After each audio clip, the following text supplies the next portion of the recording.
Welcome back to my channel. நான் உங்கள் VJ. இந்த வீடியோவில் நாங்கள் பழமுதிர்ச்சோலை கோயிலை பற்றி பார்க்க போகிறோம். பழமுதிர்ச்சோலை கோயில் முருகன் 6 படை வீடுகளில் 6வது படை வீடு.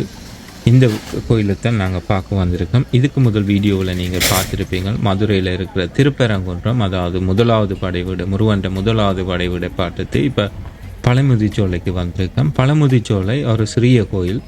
இது அழகர் கோயிலின் மலையில் இருக்குது. அழகர் கோயில் இந்த மலையின் அடிவாரத்தில் தான் இருக்குது. அழகர் கோயிலுக்கு வந்தீங்களோன்றாலே பழமுதிர்ச்சோலை கோயிலுக்கு வரலாம்.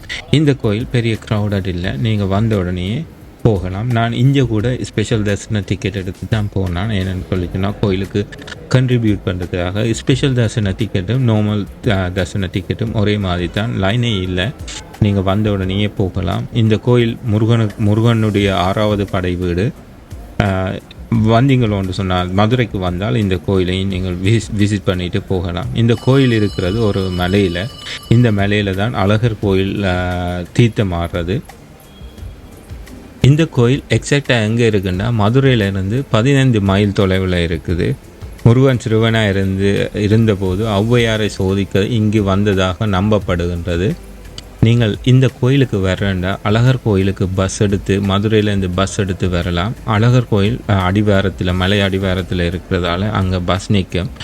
மேலே ரோட்டுகள் கொஞ்சம் சரியில்லாததால் பஸ் வராது. நீங்கள் அதிலேருந்து ஆட்டோ பிடிச்சி இந்த கோயிலுக்கு 15 நிமிடத்தில் மேலே வந்துடலாம். இந்த ரோட் இப்போ கன்ஸ்ட்ரக்ஷன் நடத்தி கொண்டு இருக்கிறத நீங்கள் இந்த வீடியோட எண்டில் பார்ப்பீங்களா எவ்வாறு கன்ஸ்ட்ரக்ஷன் நடக்குதுன்னு சொல்லி. கன்ஸ்ட்ரக்ஷன் நடக்கிறதால இந்த கோயிலுக்கு ஆட்டோவில் நீங்கள் வரலாம். நான் காரில் வந்ததால் நேராக இந்த மேலேயே வந்துட்டேன். என் டிரைவர் சஜஸ்ட் பண்ணினவர் காரை கீழே நிப்பாட்டிட்டு ஆட்டோவில் போவோம்ண்டு. ஏன்னா அந்தளவு வேர்ஸ்டான கண்டிஷனாக இருந்தது ரோட். கார் பழுதானா நாங்கள் அடுத்தடுத்த இடங்களுக்கு போகிறது தடையாயிடும்ன்றதால. ஆனால் இப்போ இந்த டிரைவர் சொன்னார், ஓகே நாங்கள் மெல்லிசா டிரைவ் பண்ணி கொண்டு போவோம் மேலேன்னு சொல்லி. அப்படித்தான் நாங்கள் கடைசியாக மேலே வந்து சேர்ந்த நாங்கள். 6 படை வீடில் 6வது படை வீடான இந்த விளையாடு முருகன் திருவிளையாடல் புரிந்த ஒரு இடமாக இருக்கின்றது. இந்த தல மதுரை நோக்கி சென்று கொண்டிருந்த ஔவை பாட்டியிடம் முருகன் திருவிளையாடல் செய்த இடமாகவும் சொல்லப்படுகின்றது.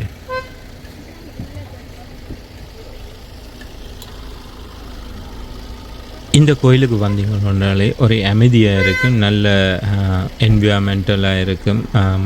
மலையின் உச்சியில் இருக்கிற கோயில். இங்கே கிணக்க குரங்குகள் இருக்கிறத பார்க்கத்தக்கதாக இருந்தது. அதுகள் அவையின் பிள்ளைகளோடு இருக்கிறதையும் பார்க்கத்தக்கதாக இருந்தது. மக்கள் கொடுக்குற சாப்பாடுகளை எடுத்து சாப்பிட்டு கொண்டு இருந்தது. மோஸ்ட்லி குப்பை போகிற இடத்துல மக்கள் போட்ட குப்பைகளை கூட எடுத்து சாப்பிட்டு கொண்டிருக்கிறத பார்க்கத்தக்கதாக இருந்தது. நாங்கள் இப்போ ரோட்டில் போய்க்க நீங்கள் பார்ப்பீங்களோ எவ்வளவோ குரங்குகள் நின்று சாப்பாடை எதிர்பார்த்து கொண்டு இருப்பதையும் பார்க்கத்தக்கதாக இருந்தது.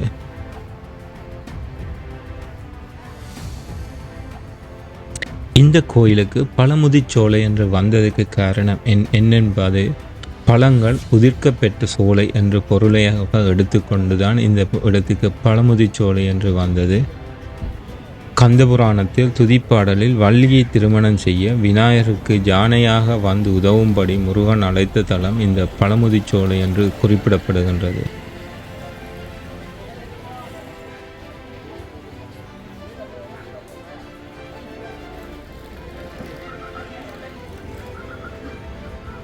இந்த இடத்திலிருந்து அழகர் கோயிலுக்கு நீங்கள் பஸ்ஸில் கூட போகலாம். நான் முதல் சொன்னது ஆட்டோவில் கூட வரலாம் என்று.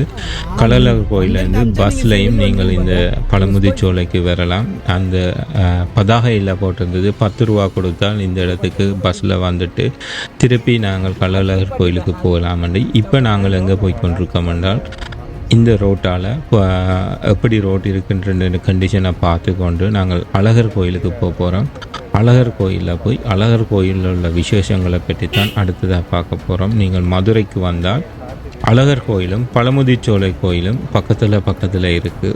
உடனே விசிட் பண்ணி பார்க்கலாம். பழமுதிர்ச்சோலை கோயிலுக்கு போகிறதுக்கு காருக்கு உங்களுக்கு கொஞ்சம் காசு கொடுக்க வேண்டி வரும். காருக்கு 50 ரூபான்னு நினைக்கிறேன். கொடுத்தா தான் மேலே போகிறதுக்கு விடுவினேன். இப்போ நீங்கள் பார்க்க தெரியும் எங்களுடைய டிரைவர் எவ்வளோ மெல்லிசா போகிறாரு. இந்த ரோட் அங்கால போக மோசமாயும் இருக்கும், திருப்பி நல்ல கண்டிஷனாகி மாறிடும். இப்போ கன்ஸ்ட்ரக்ஷன் நடந்து கொண்டு இருக்குது. அந்த கன்ஸ்ட்ரக்ஷன் முடிஞ்ச உடனே இந்த ரோட் வந்து நல்ல ரோட்டாக மாறிவிடும் என்று நான் நினைக்கிறேன். இப்போதைக்கு இந்த ரோட்டில் ட்ரைவ் பண்ணுறது கொஞ்சம் கடினமான வேலை. சில நேரம் நீங்கள் தூரம் ட்ரைவ் பண்ண வேண்டி இருந்துச்சுதோன்னு சொல்லி சொன்னால் இந்த ரோட்டை அவாய்ட் பண்ணுறது. நீங்கள் இங்கே ஆட்டோ பிடிச்சி மேலே வரலாம். ஆட்டோ பிடிச்சி வரைக்கும் ஆட்டோக்காரர் இந்த லோக்கல் நாலேஜ் இருக்கிறதால அவையால் குயிக்காக கூட்டிய வரவினர். இருந்தாலும் அவையில் பஞ்சர் ஓட்டுறதுக்கு உடனே ஓட்டலாம். இது நாங்கள் அடுத்தடுத்ததாக தூரம் போக இருந்ததால் ஒரு கொஞ்சம் யோசனை பண்ணித்தான் வர வேண்டியிருந்தது. இப்போ நீங்கள் பார்க்க தெரியும் இந்த ரோடு ஃபுல்லாகவே கணக்கு குரங்குகள் எங்களுடன் சாப்பாடு பண்ணுறதுக்காக வந்து கொண்டே இருந்தது. கை கண்ணாடி இந்த கண்ணாடி தூக்கிட்டு போயிடுச்சு. எனக்கு அந்த கால டைம் வெயில் கதுக்கு எனக்கு அந்த கண்ணாடி போன அந்த ஃபீல் தெரியல. விலங்குகளே ரொம்ப பொல்லாதுன்னு சொல்ல முடியாது, பாவப்பட்ட விலங்குன்னு சொல்லுவாங்கல்ல. இப்போ நீங்கள் நிறுத்திட்டீங்கன்னு வச்சுக்கோ, அப்படியே ஓடியாந்து கிட்ட வந்து பார்க்க நான் கொடுத்து போகிறாங்கன்னு நினச்சிட்டு. விசேஷ நாள் ஆடி மாசம் லாஸ்ட்.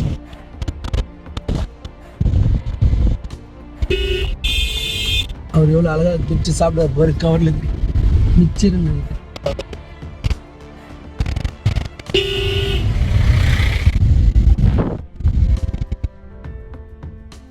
அதுக்குதான் கேக்குது என்ன ஓடியான் பாய்.